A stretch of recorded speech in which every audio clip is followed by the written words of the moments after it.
कुलपति महोदय, professor B.R. Kamboj से मेरा आग्रह है कि वे गण्यमान्य अतिथियों का अभिनंदन करें। भारत की माननीय राष्ट्रपति श्रीमती द्रौपदी मुर्मू जी,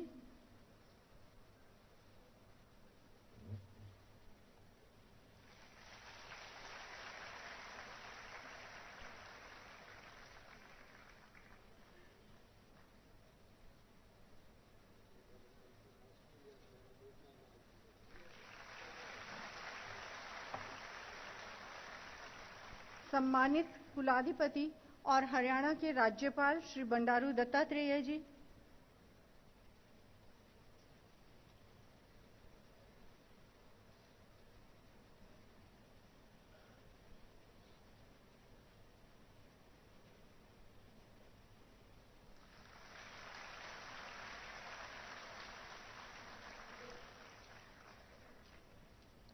मुख्यमंत्री हरियाणा श्री मनोहर लाल जी,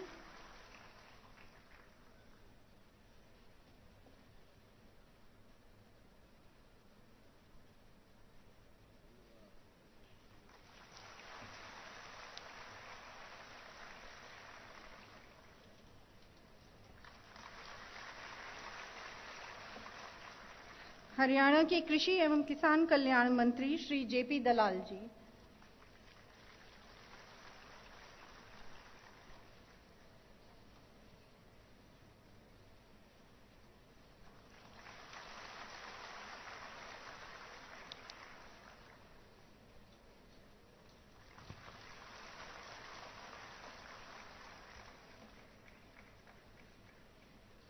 मैं विश्वविद्यालय के कुल सचिव से अनुरोध करती हूं कि वे छात्रों को स्नातक उपाधि प्रदान करने के लिए कुलपति जी के समक्ष प्रस्तुत करें।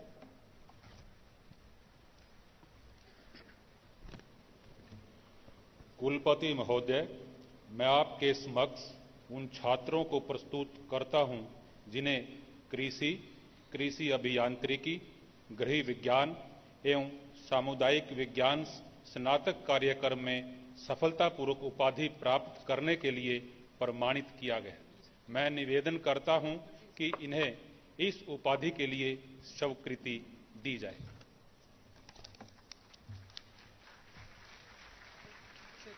इस विश्वविद्यालय के कुलपति होने के नाते मुझ में निहित प्राधिकारों का प्रयोग करते हुए मैं आपको कृषि अभियांत्रिकी, गृह विज्ञान एवं सामुदायिक विज्ञान की स्नातक की उपाधि प्रदान करता हूं एवं उसके परिणाम स्वरूप यह प्रमाण पत्र प्रदान करता हूं तथा इस उपाधि के चिन्ह स्वरूप यह विशिष्ट परिधान धारण करने का अधिकार देता हूं।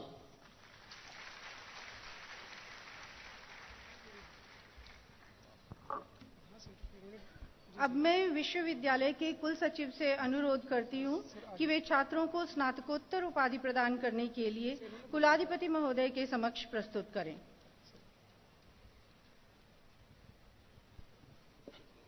कुलाधिपति महोदय, मैं आपके समक्ष उन छात्रों को प्रस्तुत करता हूं जिन्हें कृषि व्यवसाय प्रबंधन, कृषि अभियांत्रिकी, गृह विज्ञान, मौलिक विज्ञान, मत्स्य विज्ञान, वानिकी एवं ग्रामीण प्रबंधन की स्नातकोत्तर कार्यक्रम में सफलतापूर्वक उपाधि प्राप्त करने के लिए प्रमाणित किया गया है।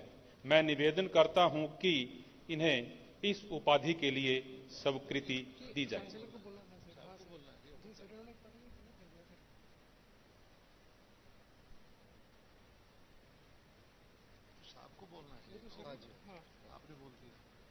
नहीं, मैं वो तो ये MSc का है सर, मैंने तो UG का बोला है। अब ये MSc PhD का आपने बोला। हाँ जी।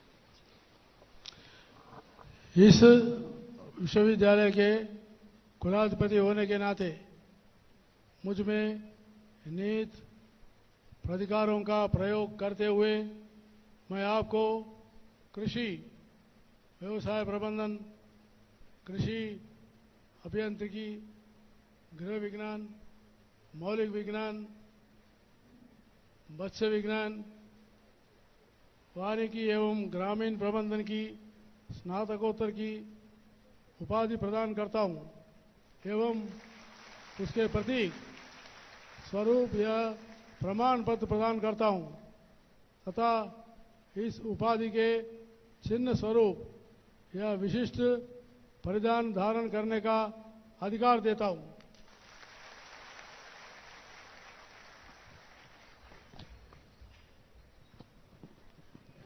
विश्वविद्यालय के कुल सचिव से अब मेरा अनुरोध है कि वे विद्या वाचस्पति की उपाधि एवं सभी उपाधियों के स्वर्ण पदक प्रदान करने के लिए छात्रों को कुलाधिपति महोदय के समक्ष प्रस्तुत करें।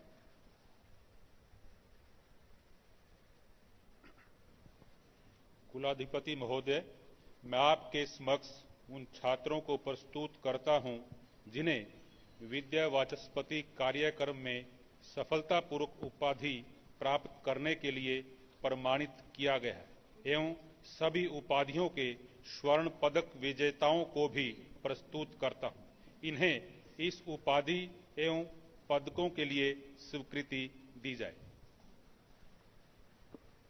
इस विश्वविद्यालय के कुलाधिपति होने के नाते मुझमें नीति प्राधिकारों का प्रयोग करते हुए मैं आपको विद्या वाचस्पति की उपाधि प्रदान करता हूं एवं उसके प्रतीक स्वरूप या प्रमाण पत्र प्रदान करता हूं तथा यह उपाधि के चिन्ह स्वरूप या विशिष्ट परिधान धारण करने का अधिकार देता हूं।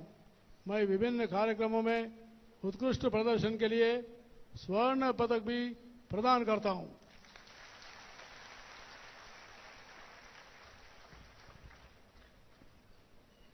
अब मेरा कुलपति महोदय से आग्रह है कि वे माननीय राष्ट्रपति श्रीमती द्रौपदी मुर्मू जी को एएल फ्लेचर स्वर्ण पदक विजेताओं को अलंकृत करने के लिए आमंत्रित करें।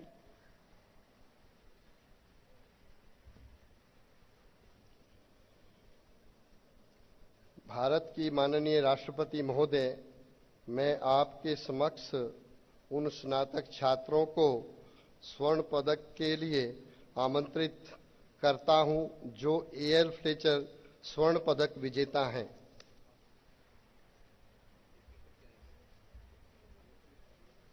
अनिल कुमार,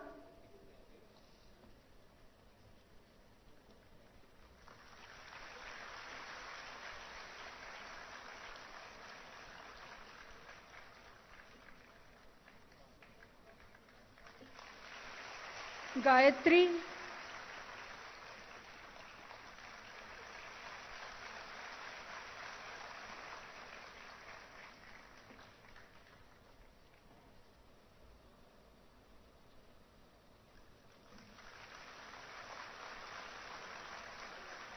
ज्योत्सना,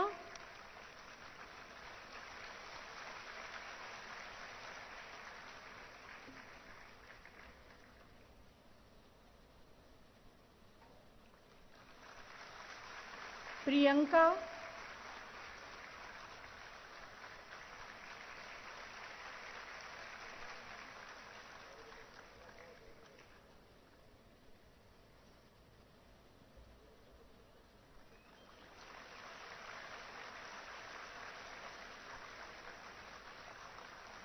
वैलेंटीना,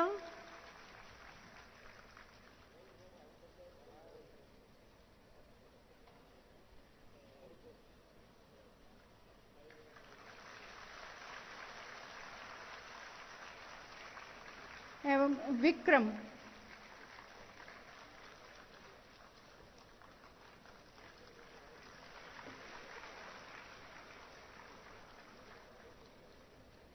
विक्रम,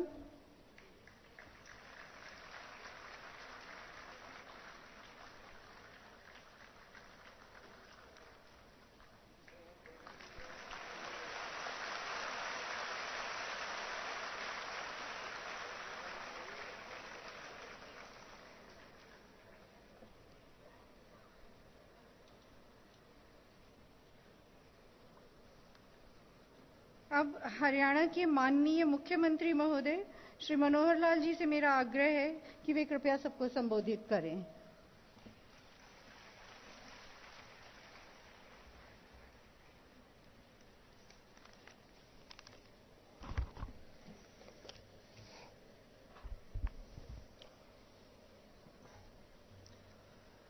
भारतवर्ष की माननीय राष्ट्रपति महोदया श्रीमती द्रौपदी मुर्मू जी, हरियाणा के माननीय राज्यपाल श्री बंडारू दत्तात्रेय जी, मेरे साथी कृषि एवं किसान कल्याण मंत्री श्री जयप्रकाश दलाल जी, इस विश्वविद्यालय के कुलपति प्रोफेसर बलदेवराज कंबोज जी, हरियाणा विधानसभा के हमारे उपाध्यक्ष श्री रणवीर गंगवा जी, हरियाणा सरकार के हमारे मंत्रीगण, विधायकगण,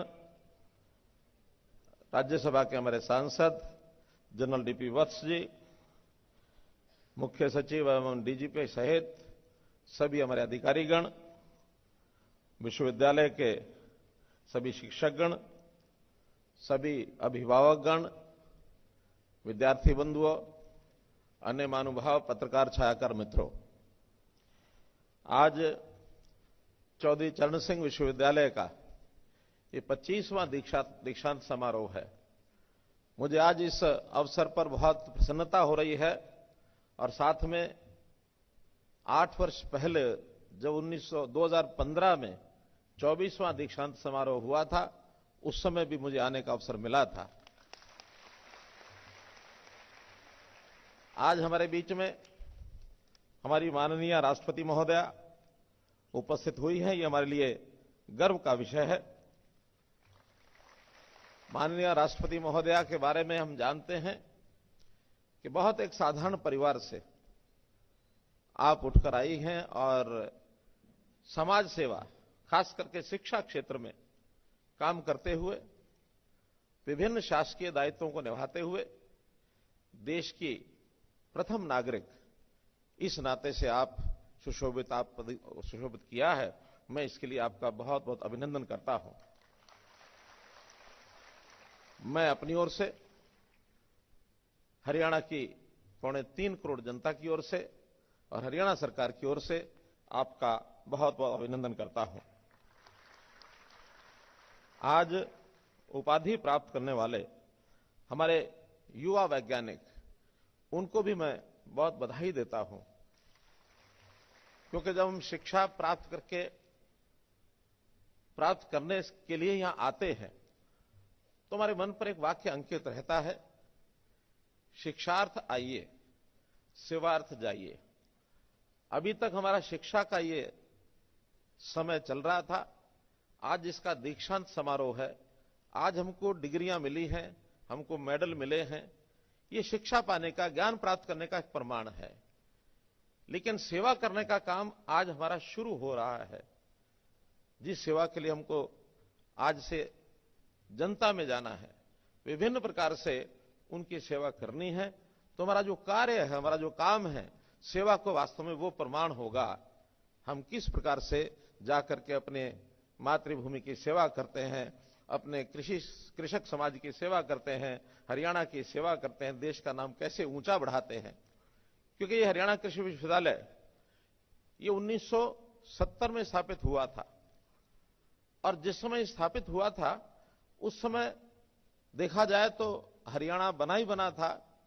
हरियाणा का बहुत बड़ा भाग मरुस्थलीय विभाग था और जो हमारा अन्न था, उस समय अन्न की जो उपज थी वो बहुत ही कम थी और लगभग 26 लाख मीट्रिक टन उस समय की उपज थी। आज हरियाणा कृषि विश्वविद्यालय जैसे संस्थान और इसके साथ जुड़े हुए अन्य संस्थान, इनकी सबकी मेहनत, आप लोगों का सबका नया अनुसंधान, नई नई पद्धतियां, कृषक को जैसा आपने जागरूक किया, नए नए बीज, नए नए और जो उपक्रम आपने किए, जिसका परिणाम स्वरूप आज हम कह सकते हैं कि हरियाणा देश में, सारे देश का जो अन्न भंडारण का काम है, दूसरे स्थान पर आकर 183 lakh metric ton 183 lakh metric ton ये उपज हरियाणा करता है। तो एक प्रकार से जब देश में अन्न का संकट था, लगता था कि हमारे यहां देश की आबादी को कौन इतना अन्न को पैदा करके खिलाएगा।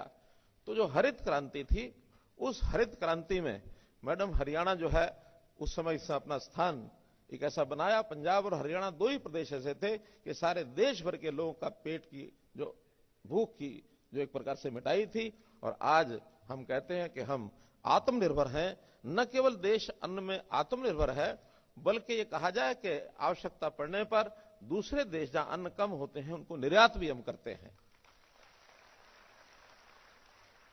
तो मित्रों, ये लगातार बढ़ता हुआ जो इस विश्वविद्यालय का स्वरूप, और इस स्वरूप के साथ साथ एक घटना और मुझे याद आती है कि 1991 में इस हरियाणा कृषि विश्वविद्यालय का नाम चौधरी चरण सिंह जी के नाम पर रखा गया था।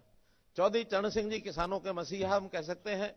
एक वित्त मंत्री जब अपने देश के जो थे तो बहुत बड़े बड़े काम उन्होंने किए।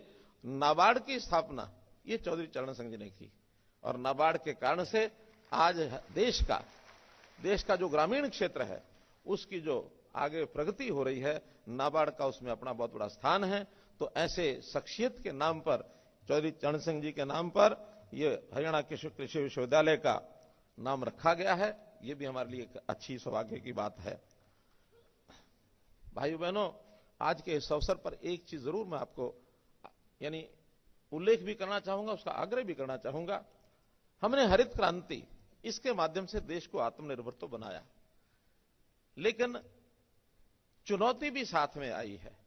चुनौतियां क्या आई हैं कि जो अन्न की गुणवत्ता है उसमें कहीं ना कहीं हमारे शरीर पर जिसने असर किया, शरीर की बीमारियां भी ऐसी बढ़ी हैं। केवल मात्रा तो बढ़ती चली गई, गुणवत्ता का शायद ध्यान नहीं रख पाए। तो जो हमारी परंपरागत खेती का तरीका होता था उसको थोड़ा डेविएट होने के बाद बीमारियां भी साथ में आ गई। कुछ कठिनाइयां हमें पानी की भी आई है। एक चैलेंज पानी का भी हमारे यहां है, क्यों अधिक उत्पादन के लिए पानी की भी उतनी आवश्यकता है, लेकिन पानी हमारे पास मात्रा कम है।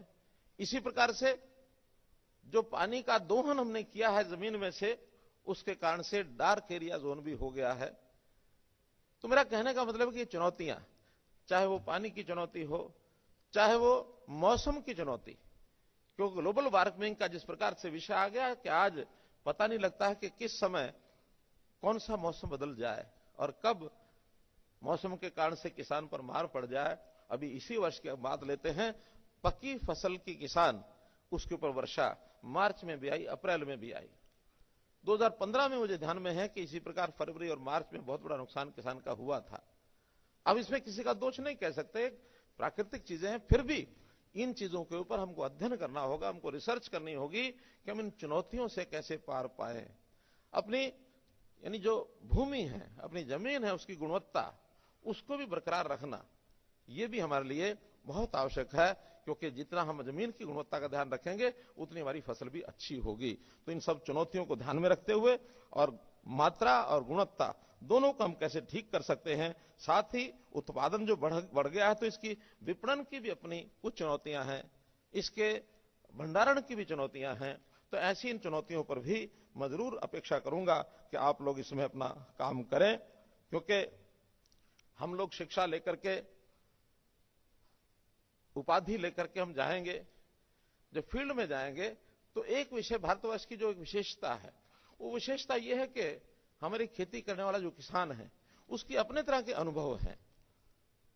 अपने तरह के अनुभवों से वो पहले ही इन सब बातों का ध्यान में रखता रहा है कि अगर मौसम खराब होता है तो किस प्रकार की फसल को हमको यानी कैसे उसका बचाव करना चाहिए, अगर पानी कम ज्यादा है उसमें किस प्रकार का करना चाहिए, और मिट्टी की गुणवत्ता क्या है, कौन सी फसल बुआई करनी चाहिए। हम कृषि अनुसंधान तो अब लेटरली बहुत 40-50 वर्ष से कर रहे हैं, लेकिन हमारा किसान परंपरागत खेती जिनका अपना अनुभव है, वो अनुभव बिना शिक्षा के उसने प्राप्त किया है। लगातार खेती, जब से मैं समझता हूं मनुष्य की प्रगति खेती के साथ साथ हुई है। अगर ये खेती ना होती इस प्रकार की तो मनुष्य जीवन वास्तव में तो इस प्रकार से जैसे हम प्रगति कर रहे हैं शायद ही कर पाता। तो हम उस अनुभवी किसान की बात को भी ध्यान रखें, देश के मौसम की बात ध्यान रखें, शरीर की आवश्यकता को भी ध्यान रखें। इसका अगर हम रिसर्च करेंगे तो निश्चित रूप से हम जहां आगे बढ़कर के आत्मनिर्भर हुए हैं वैसे ही गुणवत्ता के रूप में अपने उस प्रकार के काम को भी आगे बढ़ा पाएंगे। और जोत छोटी होती जा रही है, छोटी जोत के कारण से परिवार बढ़ रहे हैं, तो हमको एक ऐसा कृषि का मॉडल, जिसको एकीकृत कृषि मॉडल ये कह सकते हैं, इसमें भी कुछ नए अनुसंधान, नए प्रयोग करने पड़ेंगे। बहुत शुरू हुए हैं, खेती के साथ साथ डेयरी फार्मिंग शुरू हुआ है, मशरूम फार्मिंग शुरू हुई है, कहीं मधुमक्खी फार्मिंग शुरू हुई है, कहीं पर बागवानी का भी अच्छा प्रयोग शुरू हो गए हैं। तो ऐसे नए प्रयोग, उनको भी हमको साथ में लाना चाहिए और उससे खेती की, किसान की जो आय डबल करने का हमारा जो संकल्प है, उसको हम कैसा पूरा करें, इसको जरूर ध्यान करें।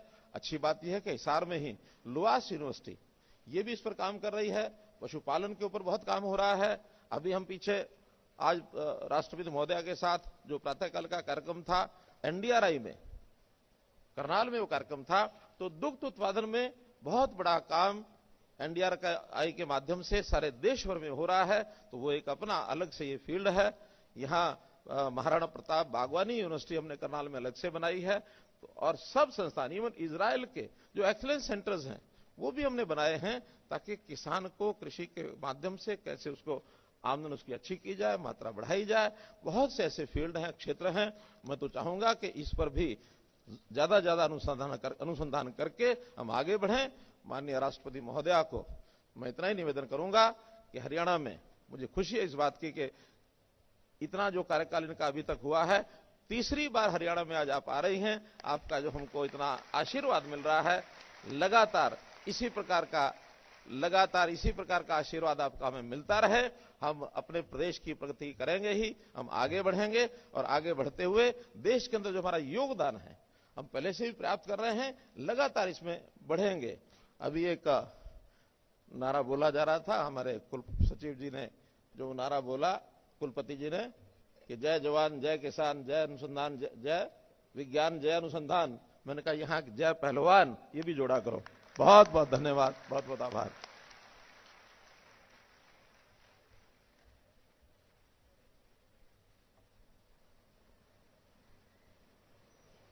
अब मेरा आग्रह है विश्वविद्यालय के कुलाधिपति और राज्य के राज्यपाल माननीय श्री बंडारू दत्तात्रेय जी से उनकी वे अपना अभिभाषण प्रस्तुत करें।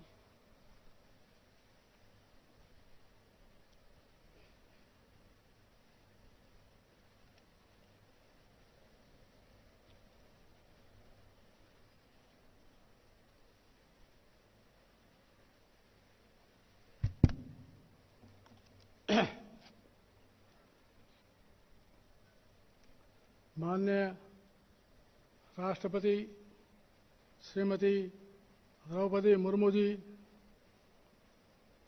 माननीय श्री मनोहर लाल जी मुख्यमंत्री हरियाणा, जयप्रकाश दलाल जी कृषि मंत्री, अभी उपस्थित मंत्रीगण, अधिकारीगण,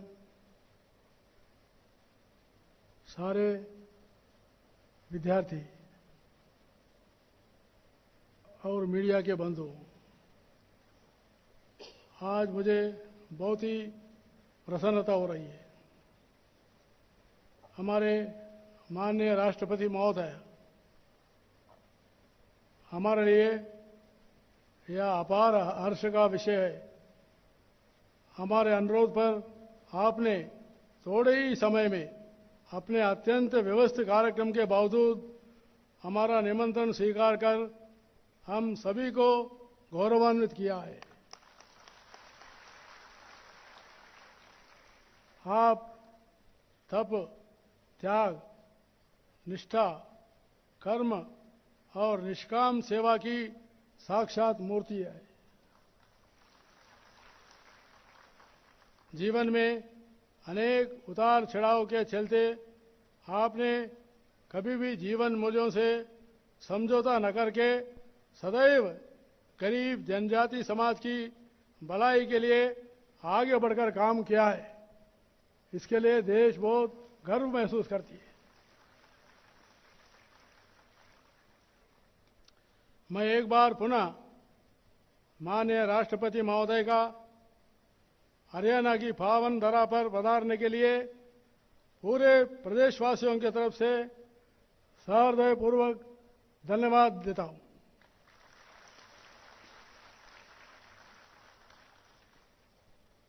महोदय, आपके आगमन से इस संस्था की छवि को नए आयाम मिले।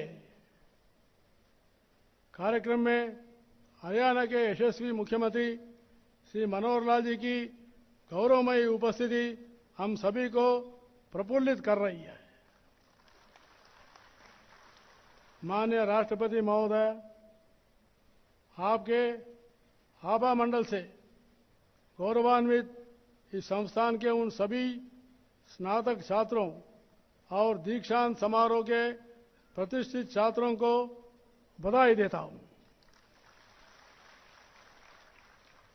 जिन्हें मेडल और पुरस्कार प्राप्त हुआ है और इस ज्ञान को नई जिम्मेदारियों में रूपांतरित करके अपने जीवन की शुरुआत करने की शुभकामनाएं देता हूं। मुझे बहुत ही प्रसन्नता हुई है। महामहिम राष्ट्रपति जी जब स्वर्ण पदक दिए थे, गोल्ड मेडल दिए थे, 6 गोल्ड मेडल दिया गया है।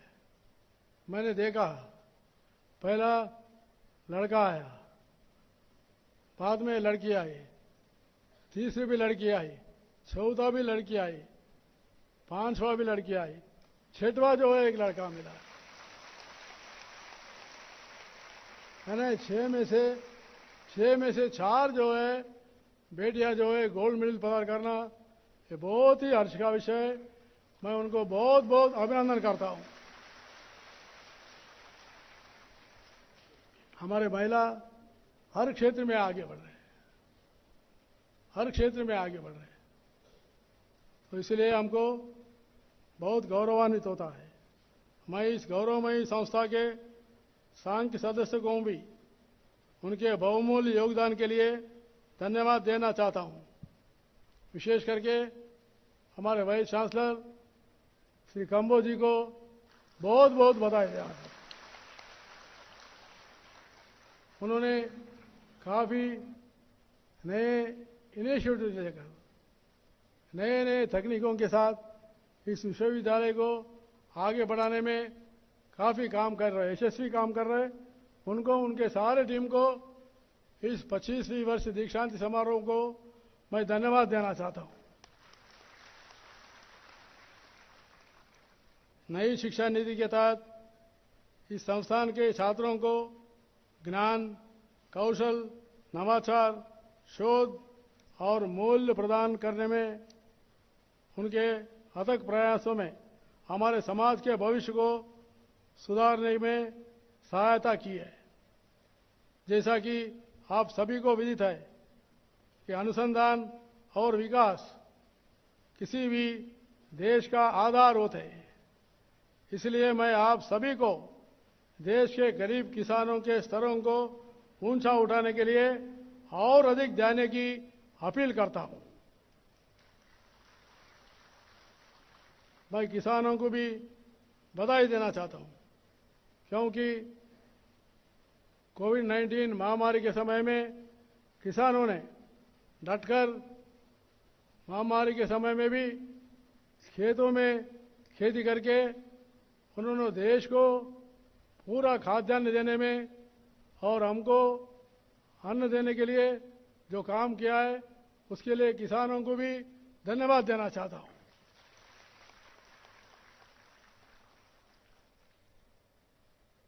हमें नवाचार को प्रोत्साहित करके उत्पादन बढ़ाने के लिए तकनीकी और क्षमताओं के साथ कार्य करना चाहिए। माननीय राष्ट्रपति जी, मुझे आपके समक्ष यह बताते हुए गौरव का अनुभव हो रहा है कि चौधरी चरण सिंह हरियाणा कृषि विश्वविद्यालय भारत के कृषि विश्वविद्यालयों में 5वां रैंक में आज खड़ा हुआ है। पिछले कुछ समय में ही चौधरी चरण सिंह हरियाणा कृषि विश्वविद्यालय ने समय की मांग के अनुसार कार्य करते हुए मेन कैंपस में मत्स्य विज्ञान और बायोटेक्नोलॉजी के 2 नए कॉलेजों की स्थापना की है। विश्वविद्यालय ने गुड़गांव में कृषि उद्यमिता एवं व्यापार प्रबंधन संस्थान की भी स्थापना की है।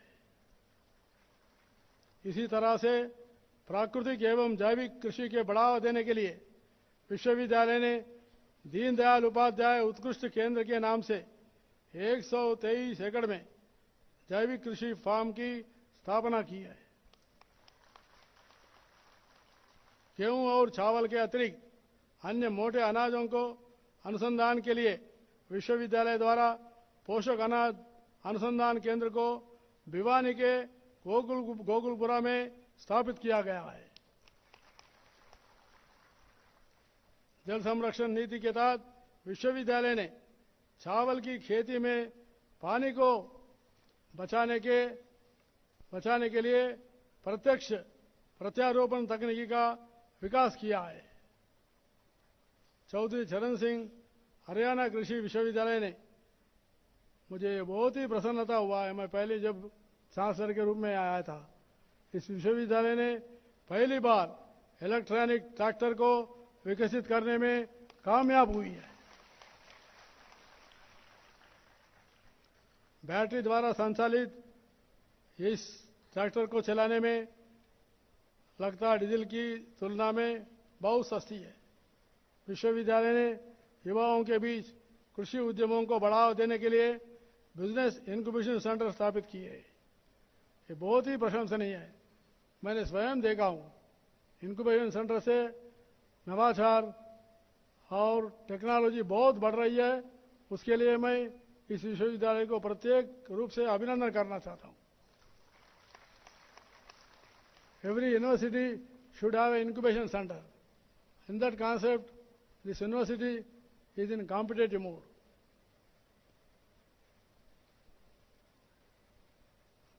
जिसके तहत 900 से अधिक स्टार्टअप शुरू हुए। विश्वविद्यालय ने किसानों को सलाह देने के लिए 7 सामुदायिक रेडियो स्टेशनों की स्थापना भी की है। विशेष स्तरीय शिक्षा प्रदान करने के अतिरिक्त चौधरी चरण सिंह हरियाणा कृषि विश्वविद्यालय हिसार किसानों और कृषि के लाभ के लिए अनुसंधान और विस्तार के संबंधी अन्य भूमिकाएं निभाते हैं। मैं पुनः मंच पर उपस्थित सभी विशिष्ट अतिथिगणों को, बंधुओं को प्रति बहुत बहुत धन्यवाद और आभार व्यक्त करता हूं। और आप सभी ने आपने कीमती समय देकर हमारे राष्ट्रपति महोदय ने उनके आगमन से जो प्रोत्साहन सभी शिक्षकों को और विद्यार्थियों को मिला है, वो आने वाले समय में चौधरी चरण सिंह हरियाणा कृषि विश्वविद्यालय के लिए एक नया आयाम स्थापित करेगा, ऐसा मुझे पूरे विश्वास है। और एक बार पुनः मैं महामहिम राष्ट्रपति जी को बहुत बहुत धन्यवाद देते हुए समाप्त करता हूं। जय हिंद।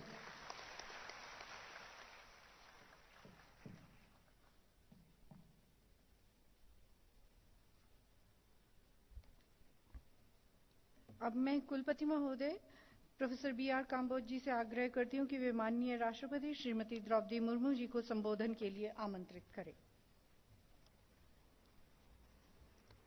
मैं भारत की माननीय राष्ट्रपति महोदय को आशीर्वचन एवं अभिभाषण के लिए आमंत्रित करता हूं।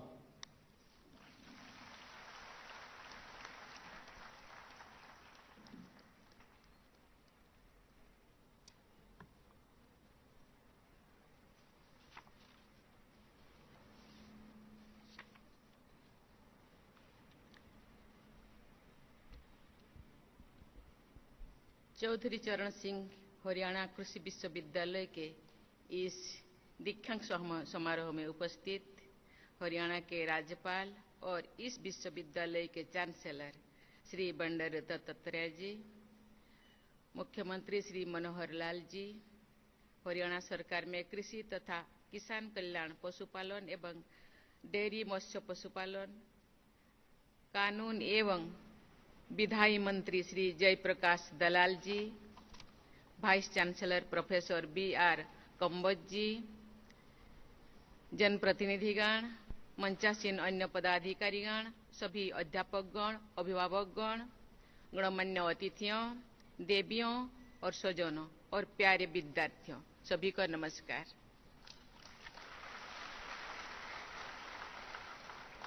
आज इस विश्वविद्यालय के 25वें दीक्षांत समारोह के अवसर पर आपको संबोधित करते हुए मुझे हार्दिक प्रसन्नता हो रही है।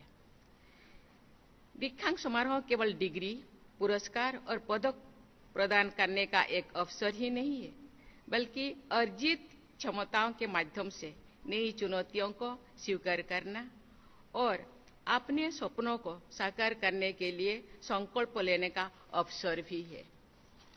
आज उपाधि प्राप्त करने वाले सभी विद्यार्थियों को मैं हार्दिक बधाई देती हूं और आपके सुखद भविष्य की कामना करती हूं। मुझे ये जानकर अत्यंत प्रसन्नता हो रही है कि आज जिन विद्यार्थियों ने डिग्री और मेडल प्राप्त किए हैं, उनमें से आधे से अधिक बेटियां हैं। और ये नहीं, गोल्ड मेडल प्राप्त करने वाले विद्यार्थियों में भी 70% से अधिक छात्राएं हैं। ये बहुत ही संतोष का विषय है कि हमारी बेटियां कृषि और संबंध विज्ञान सहित अनेक क्षेत्रों में आगे बढ़ रही हैं।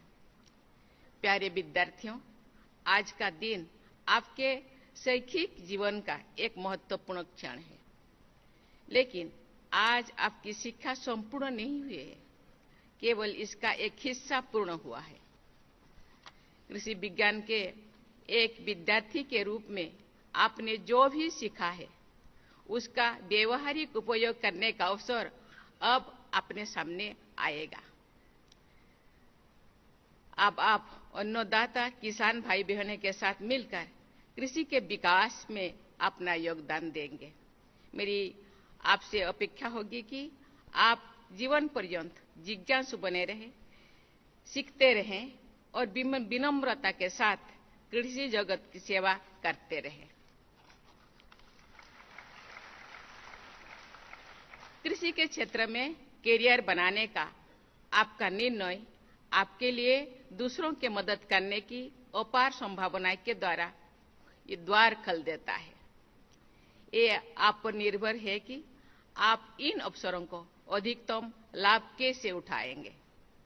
आपको अपने ज्ञान और क्षमताओं के विस्तार के लिए दुनिया भर के नवीनतम नवाचारों से अवगत रहना होगा। आपका ये प्रयास देश को वैभवशाली राष्ट्र बनाने में सार्थक होगा। प्यारे विद्यार्थियों, बड़ी जनसंख्या के बावजूद आज भारत खाद्यान्न संकटग्रस्त देश से खाद्यान्न निर्यात देश बन गया है। इसमें हमारे नीति निर्माताओं, कृषि वैज्ञानिकों और किसान भाइयों बहनों को उनका महत्वपूर्ण योगदान है। उनको मैं बहुत बहुत धन्यवाद देना चाहती हूँ। लेकिन आज कृषि के समक्ष बढ़ती जनसंख्या, संकुचित कृषि भूमि, गिरते भूजल स्तर, मिट्टी की घटती उर्वरता, जलवायु परिवर्तन जैसी अनेक चिंता उपस्थित है, जिनका समाधान खोजना आप जैसे कृषि पेशेवरों का दायित्व है।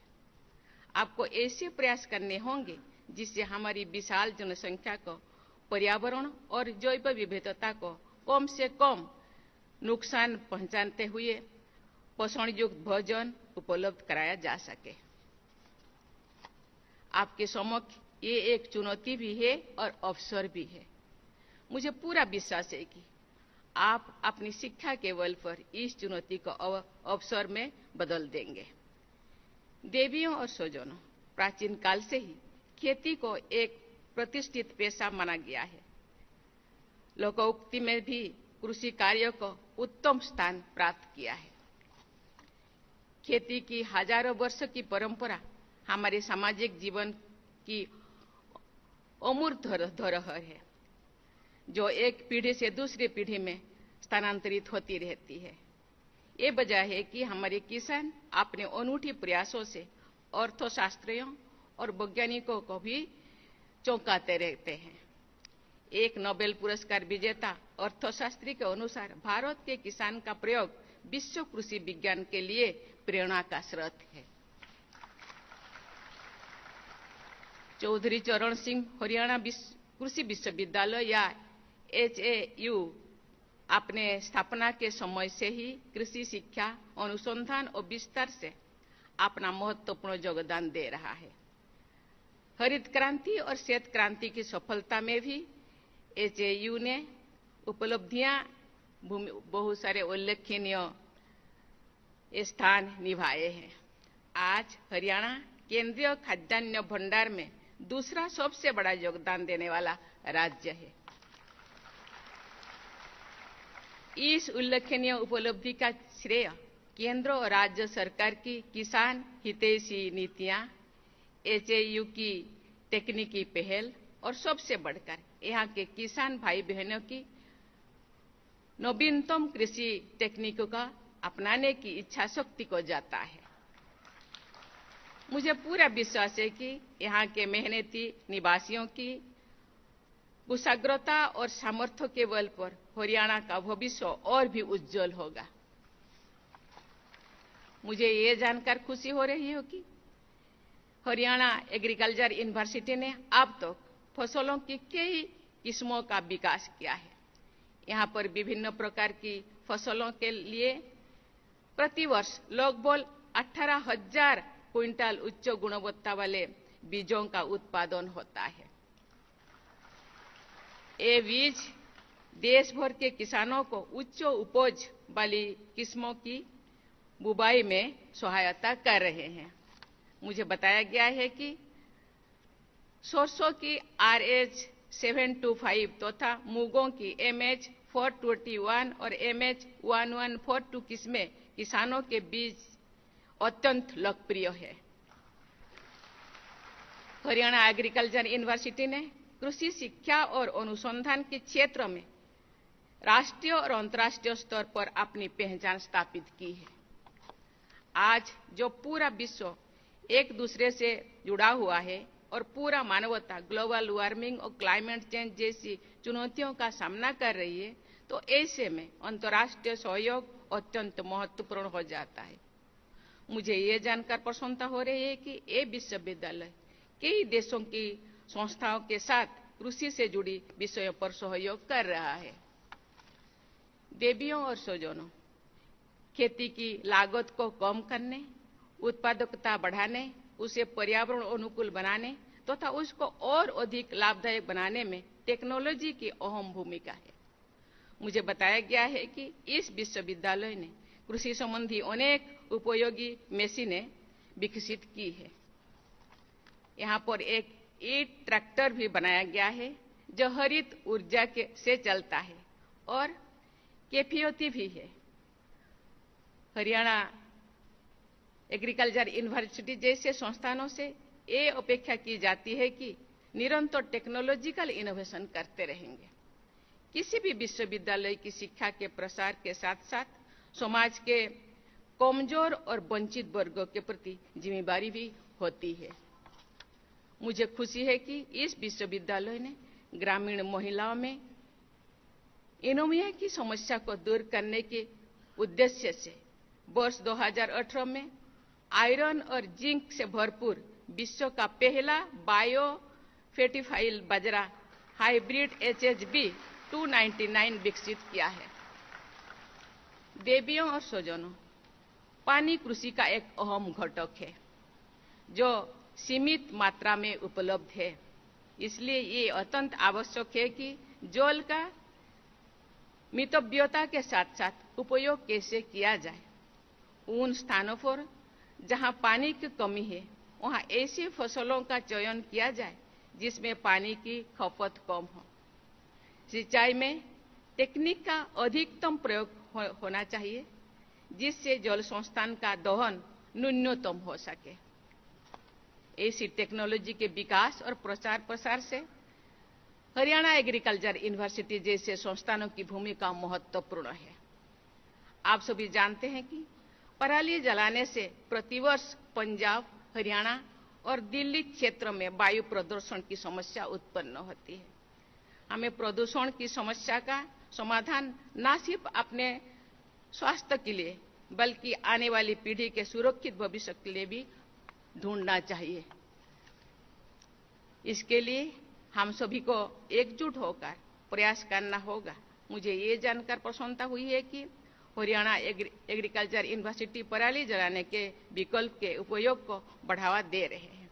मुझे विश्वास है कि आपका ये प्रयास न सिर्फ पर्यावरण के संरक्षण में योगदान देगा बल्कि कृषि उत्पादों को भी बढ़ाएगा। कृषि एक व्यापक क्षेत्र है।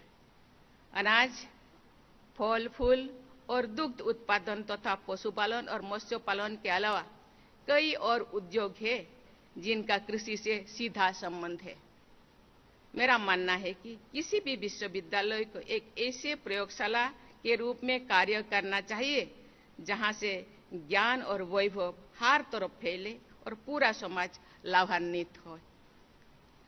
ये प्रसन्नता की बात है कि एचएयू के क्षेत्रीय अनुसंधान केंद्र और कृषि विज्ञान केंद्र फसल उत्पादन तकनीकी के प्रचार प्रसार के लिए किसानों के साथ मिलकर प्रयास कर रहे हैं। सामुदायिक रेडियो और कृषि मेलों के द्वारा भी कृषि के विभिन्न पहलुओं पर जागरूकता फैलाई जा रही है। इन प्रयासों को और गति देने की आवश्यकता है जिससे देश की जनता, विशेषकर हरियाणावासी, अधिक से अधिक लाभान्वित हो सके। प्यारे विद्यार्थियों, भारत का स्टार्टअप हब भारत के स्टार्टअप हब है। ये पूरा दुनिया में एक ऐसे स्टार्टअप के रूप में उभरता है जो दुनिया आज भारत को देख रहे हैं। दुनिया का तीसरा सबसे बड़ा स्टार्टअप इकोसिस्टम आज भारत में है। हमारा कृषि क्षेत्र अनेक उद्योगों को कच्चे माल की आपूर्ति करता है। ऐसे में कृषि और इससे जुड़ी कई क्षेत्रों में स्टार्टअप की प्रचुर संभावनाएं हैं। इसलिए आप जैसे युवाओं को आगे आना चाहिए और जॉब शिकार के बदले जॉब प्रोवाइडर बनना चाहिए। एक खुशी की बात है कि आपके विश्वविद्यालय ने इनोवेशन, टेक्नोलॉजी अपग्रेडेशन और स्किल डेवलपमेंट के माध्यम से एंटरप्रेन्योरशिप को बढ़ावा देने के लिए इंक्यूबेशन सेंटर की स्थापना की है। मुझे आशा है कि आप इस सकारात्मक वातावरण का लाभ उठाते हुए देश के विकास में अपना योगदान देंगे। आज हरियाणा के राज्यपाल, हरियाणा के आदरणीय मुख्यमंत्री, हरियाणा राज्य खूब ही कम समय में 3 बार आई, इसी के बारे में वो बात कर रहे थे। आप जानते हैं, मैं एक किसान की बेटी हूं।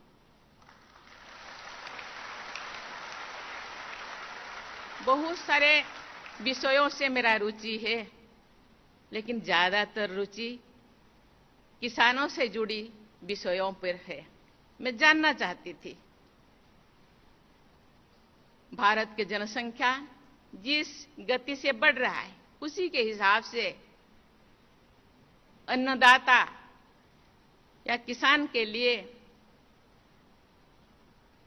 कृषि विश्वविद्यालय के छात्राएं क्या क्या व्यवस्था कर रहे हैं। आज जलवायु परिवर्तन, जनसंख्या का विस्फोरण जैसे समस्या को सामने रखते हुए कृषि क्षेत्रों को कैसे बढ़ावा दिया जाए, इसके बारे में जानना चाहती थी। मैं खुद सीखना चाहती थी। मुझे खुशी है कि एक कृषि विश्वविद्यालय किसानों के लिए, केवल हरियाणा के लिए नहीं, पूरा भारत और पूरा विश्व के लिए वो सोच रहा है। बच्चे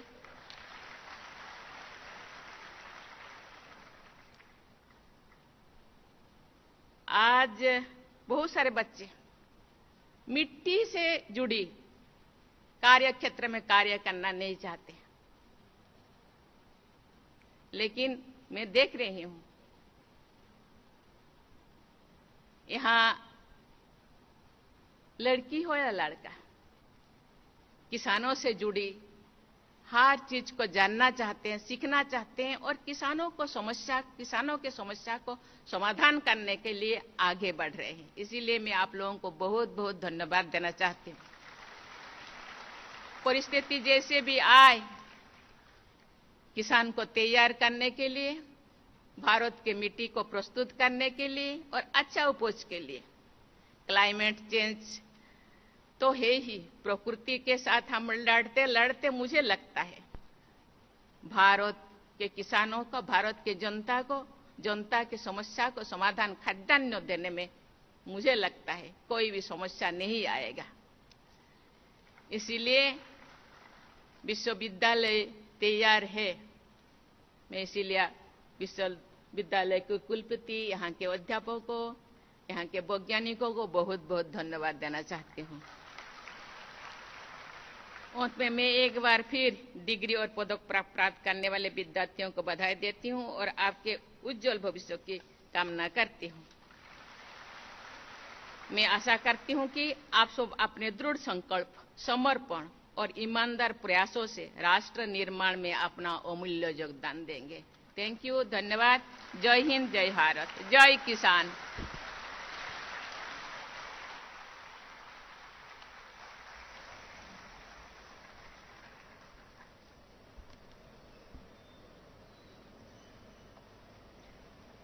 अब मेरा कुलपति महोदय से आग्रह है कि वे माननीय कुलाधिपति को दीक्षांत समारोह के समापन की घोषणा के लिए आमंत्रित करें।